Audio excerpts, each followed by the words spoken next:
way I think about foster care parenting is that it is a real, tangible way to love your neighbor the way you love yourself, because you're taking care of your neighbor's child for the period of time that they're unable to take care of their child.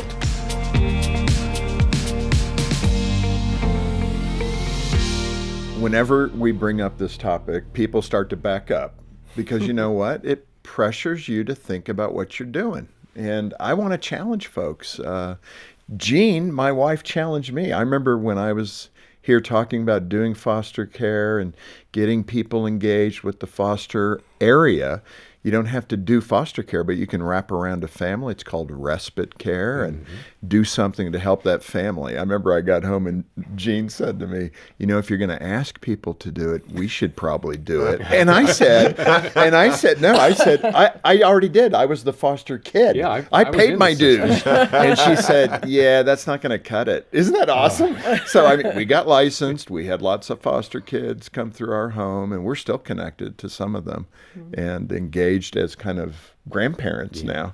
And it's been great. But let me just challenge you to think about what the Lord has said. You know, you want pure religion according to the book of James, then take care of the widow and the orphan. And that the foster system is full of orphans, and we need to step up as the Christian community.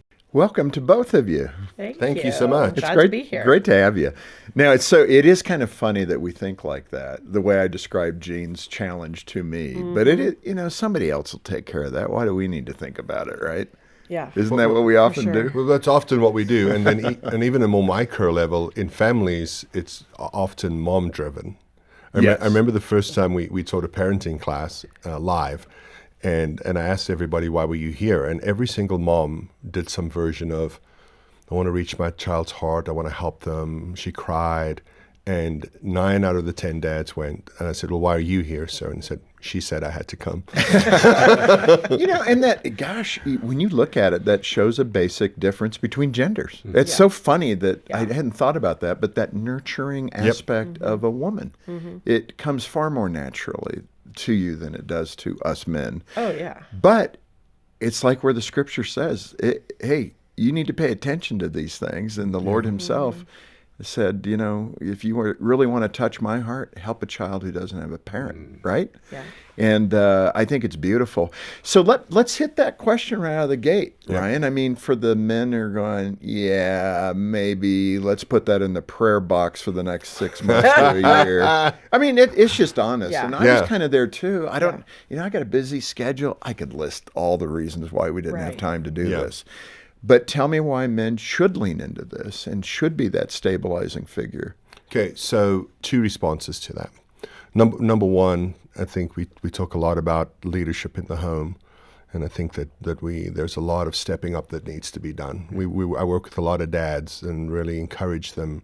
You have to step into that leadership role that the Lord called you to, and part of that is going, yes, I hear that. That's a good idea. We're going to do it instead of kicking it down the road like you suggested. And the other reason I think that societies that are the most prosperous are ones that are based on Christian ideals. This idea that we voluntarily self-sacrifice for the benefit of others. When you look throughout the world, those societies tend to flourish more than others. And so it's not just helping the child, but I think on a macro scale, it helps society be a better place as well. Let me ask both of you. You seem to have this passion even in your courtship when you were just thinking about getting married, and it's not the normal thing a couple would talk about. You know, honey, I can't wait to go to Hawaii with you. That's kind of the normal thing you're talking about. But why was it such a passion for you to talk about foster care, foster engagement? Yeah. Well, and initially foster care scared me, to be honest. Good. I think, that's true. It is good.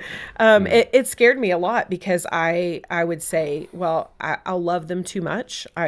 It'll be too hard if they leave. You know, I can't do that. But I thought adoption would be a good, safe avenue is kind of what I thought. Adoption will be safe. It'll be the place we can kind of bring in some kids, we can help them. We kind of had a little bit of I think we went into it with a little bit of a rescue mentality. I saw that growing up. He saw, from his family, Yeah. he's got a, My dad was raised by his aunt and uncle when he was 3. He was handed over by his parents. And I didn't know this until we told him that we were going to adopt. But he remembers his dad saying, "You can have him, we don't want him." He remembers hearing that. He told me that the day Wow. we told him that we had decided to adopt. And just those 3 seconds put my dad into perspective for me. Yeah. Because he carried that his whole life. People listening and viewing us on YouTube, they're hearing this and going, well, it's almost like you guys were crafted for this. Your dad's experience, your heart, Kayla. But that's not required. I mean, what it requires is a heart for children. yeah. I mean, that's the prerequisite in wanting to love these kids into a healthier place. Yeah. Well, and stepping out of your comfort zone, right? When That's the hardest part, that's hard. And it's- especially in the U.S. yeah. Because the whole world's set up for your comfort. Like, when's the last time outside of a sporting event you watched anything live on television? Right. I mean, it's just all on demand now. I listen to the songs I want to on the plane ride home tonight. I watch the shows I downloaded, and so And you have your food delivered by DoorDash. Right. I'm You sorry. have exactly but what you need Thankfully, when- I've never done that. I can't understand that. yeah. But so people who view the world like that, you have to go, oh, yeah, this might inconvenience us. Yeah. This might bump us off and our I think thing. even in the setup as we talked, I mean, that's one of the things that I carry a heavy weight for, because if we were literate with Scripture, if we knew what the Holy Spirit was pushing us toward, we really shouldn't have a gap with foster care in the U.S. That's interesting that you say that, because we were kind of talking about that last night in the hotel room, in that if we truly lived what the Bible said, Yeah. the world, and being scripturally literate is the prerequisite Yeah. to that, right?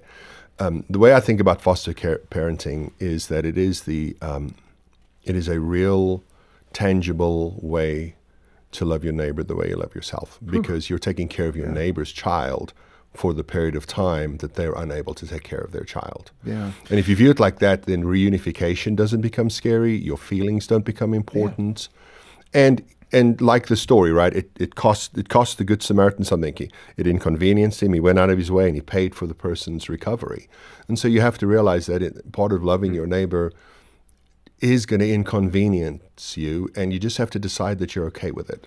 But again, that's the part that's so hard for a modern culture, Yeah. because it is built around comfort. And that would be one of the challenges for the listener, for the viewer. I mean, I was there. I got it. I got home that night and said, okay, I did my part. I washed my hands of it. I told people to get into I told foster people care. to do it. And then my wife hit. hit me with a 2x4 saying, we should be doing this too. And it was so right. And, like you said, you end up with more than what is taken. Oh, for sure. Oh, it's certainly the Lord refined us through foster care, no doubt. Now, we've said that, so let's set that picture up a little bit. Okay. Yeah. It isn't necessarily going to be easy. I mean, No. and in fact, you talked about the idea, and I think for us as Christians, particularly Christian parents, we like to go by the rules. We like standards. Here's the bar, and we expect you to hit it every day. Yeah. You could pretty much throw that out the window when you're in foster care, because these kids are coming in, they're broken emotionally. They've had trauma.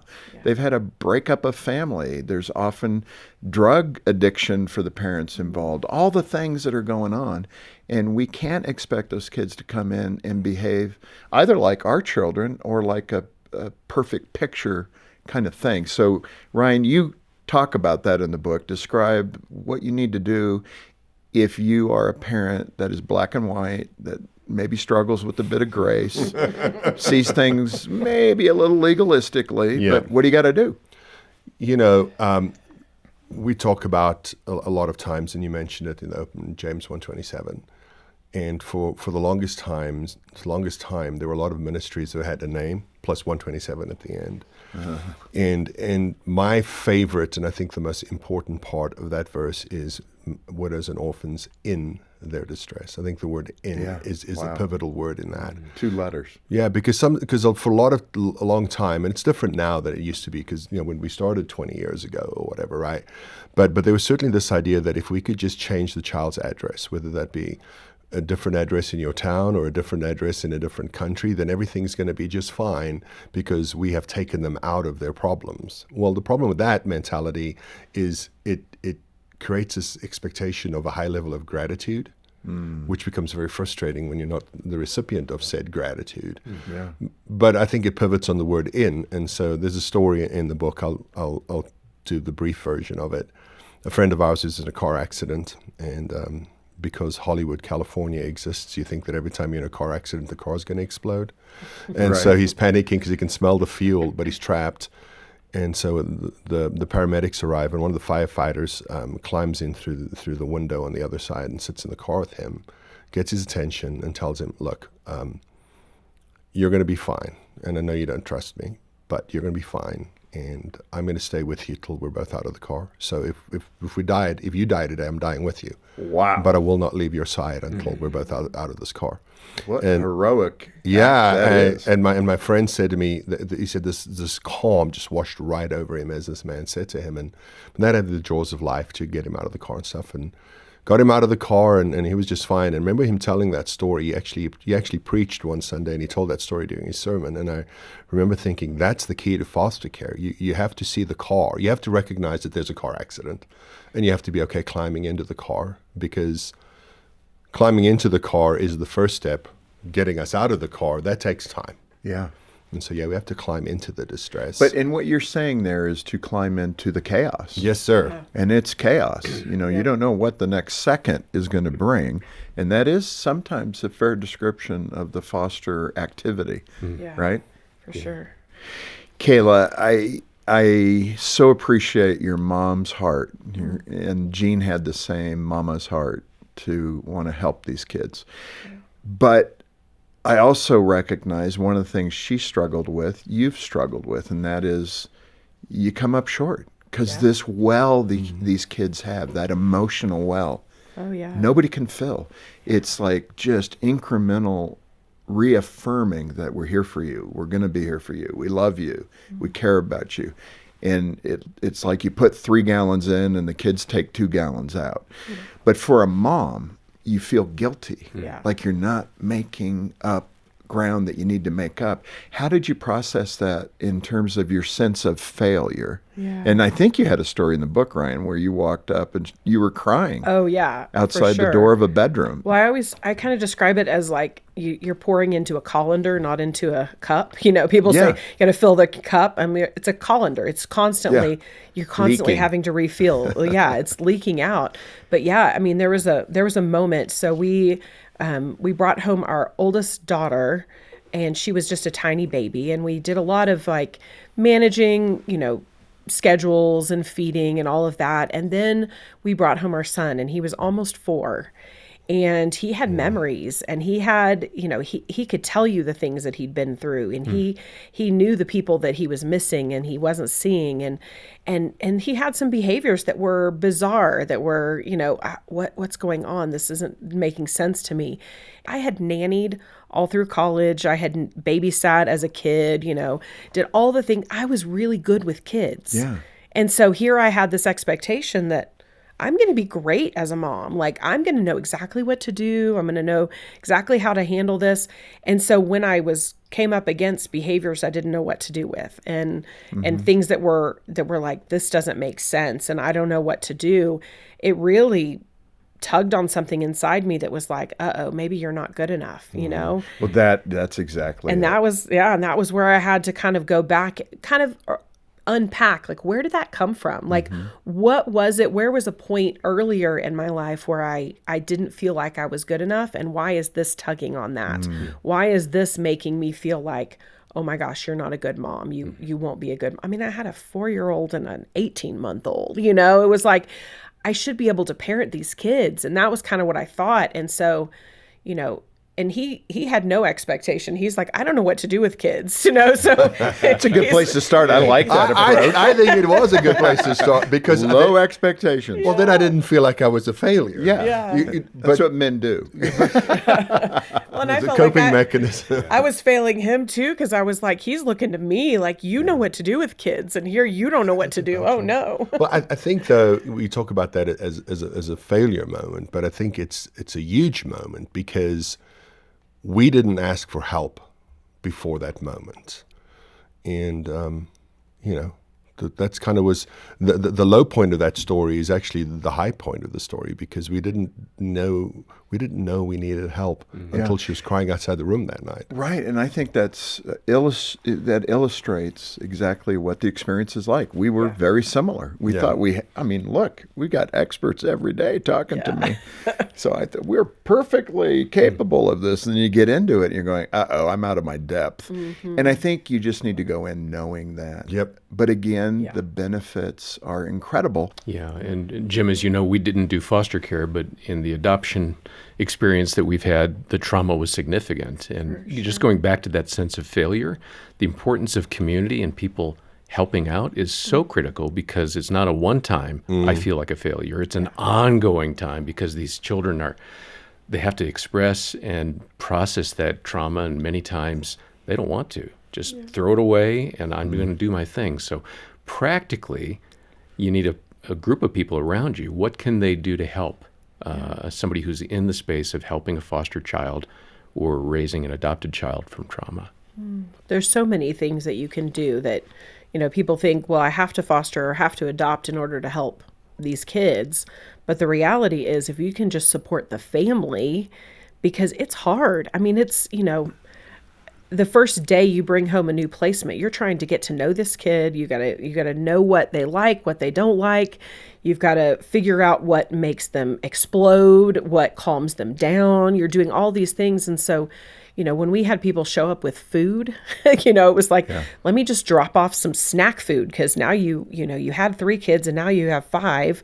So let me just drop off some things we for had you. a friend who went to Costco and she just rang the doorbell and went climbed in her car and there was a couple of boxes of Easy Prep Costco. Easy things. move, yeah. I will tell you though, the one that's kind of solidified this for me is we had a pretty difficult placement, and I got home from work one day. And I walked in, and there was this woman standing at our kitchen table folding our laundry. And I walked around, and Kayla was sitting at the other end. Her hair was wet. She'd just gotten out the shower and was drinking a cup of coffee while her friend folded the laundry.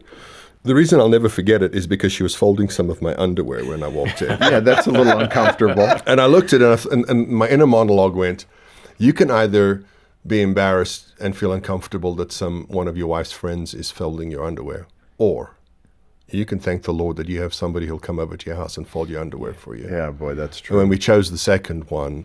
And that's, it doesn't have to be the big things. Come over and say, hey, I'll do a load of laundry while you just sit and do nothing. Yeah, Little so acts good. of grace and kindness. Little acts of grace and kindness. A key thing there, this has been studied, and there is an optimum number of friends who could help. If you have 5 families wrap around a foster family or a foster adoptive family, that eases the pain, and that's doing some shopping, doing some laundry for them, maybe house cleaning, just to get a little relief. But that is the magic number, and that's one of the keys there. I also want to talk to, at least my experience there, I was talking about trauma. I remember one of the boys we had, very young child at the time, probably 3 or 4, stuttered terribly when he first got to the home. And he had food insecurities, and it manifested as food hoarding. Mm-hmm. So we'd come down, and for like a month, this was the routine. I'd come down, and he'd say, Mr. Jim, can I have a bowl of cereal? Oh, yeah. Mr. Jim, can I have some toast? Of course. Mr. Jim, can I have pancakes? Oh, yeah, let's make those. I whip them up. And I wanted to say yes. Mm-hmm. Yep. And it lasted about 3 weeks. And we did this routine, not every day, but many days. And then one day he just woke up and said, can I have a bowl of cereal? And I said, sure. And I was waiting, getting my chef's hat on, getting the batter going. And that was it. Yeah. And of course he never ate all the other stuff, but I never mentioned it. He didn't mention it. It was just like, and his stutter went away at the same time. Yeah. So you never know what is going on in a little child's heart about not having enough food. Oh, yeah. We had a little girl that she's almost 5 and she was placed with us. And we had a babysitter. So when we both were working at the time, and so the babysitter lived 5 houses down from us and would cook breakfast for the kids, would do, lunch for them. It was all part of what we paid her, right, was breakfast. And so we would get our other kids up who were going to school, and we would feed them breakfast, and then we would wake her up just in time to go down to the babysitter. Well, one morning she woke up and a couple of the kids were still eating breakfast, and she flipped out. I mean, just threw herself on the ground. Why don't I have anything? And the first day I tried to reason with her because I was like, you're going to Miss Bethany's house. Right. Miss Bethany's going to feed you breakfast. This morning I look at the menu. I'm like, it's pancakes and bacon and it's nothing is helping. And I reached into the pantry and I got her like a little breakfast bar. And I said, here, sweetheart, here's a breakfast bar and a banana. And she was like, okay. And and I said, now Miss Bethany's got breakfast for you. So if you want to wait and see what she's got, you might like it better. And so she put it in her hand. We walked the 5 houses down to the babysitter, and we got there and she stuffed it in her backpack and she ate the breakfast that the babysitter had. Yeah. And every morning I would take it out of her when she'd get home. I'd take it out of her backpack. The next morning I'd give her the same banana, the same, breakfast bar. And she never ate it, but she needed to have it with her. She needed to have that security of having that food and knowing, because she didn't trust me when I said, you're going to get breakfast. Well, and maybe that's the right place to end, which is one of the benefits of what we do in the foster area is building the hope and the trust in that child's heart. Yeah. Expand on that. Yeah, I mean, that's been one of your goals, right? Yeah. So I was thinking about your story about the multiple breakfast items. Yeah. And most parents we've worked with over the last decade plus would not have given the 3 breakfasts because that's a battle that they're willing to fight. But if you can just go, okay, not every hill's one to die on. Correct. Okay, let's have that be the governing premise here, and rather see this as your opportunity to help the child rather than getting the child to conform to the rules of your home necessarily. Because sometimes I think the mindset is, well, these children come from chaos, because we use that word a lot. What they need is insane amounts of structure. Yeah. And so we tend to dial the nurture down because they need the boundaries, and that's a mistake, as you've already learned. Because when you kept the nurture high, a lot of positive things happen for that young man, and so the insecurities go. Go away because he learns that you can be trusted. Right. And then that's the deficit you have to make up. His worldview when he comes into your house is adults hurt kids, adults can't be trusted. And you need to change that. Well, you guys, congratulations. Job well done. Keep moving forward. Thank you. It's great. And I appreciate you expressing these things for the audience. And, who knows? We may have a dozen people that are motivated to check it out. I hope many more are. But boy, if you're in a place and now you're feeling the Lord say, yeah, it's great to hear it, Jim, but you got to do it. Now it's on you. And I think, I think it's a good thing. It's tough. It's not easy, but the rewards are eternal. Yeah. Learn more about how you can get involved, either wrapping around a family or do a deep dive into our Wait No More program. Specifically, let me point out, Jim, this wonderful suitcase bundle that the team does. It is a terrific way, such a tangible way to express help to a child who oftentimes gets kind of ripped out of the family environment because it's so corrosive and potentially harming to them. They literally walk out with their stuff in a bag, a grocery sack or a trash bag. And this is a wonderful program to offer that child hope and dignity. There's a suitcase that they're given, a Bible, and also a stuffed animal. All of it is theirs. Yeah. A handwritten note. Yeah. Yeah. And if you'd like to help in that way, let's do it together. Let's get them out. We work with churches and other organizations and community to put those together. It's just a fun way and a good way of showing love to these children. Yeah, make a $100 contribution today. Help us reach more children with our suitcase bundles. Get engaged, learn more about Wait No More, and maybe take a step forward in your growth as a follower of Christ. It's all going to start when you stop by the link in the description below, or call 1-800, the letter A, and the word family. Thanks for joining us for Focus on the Family with Jim Daly. I'm John Fuller, inviting you back next time as we once again help you and your family thrive in Christ.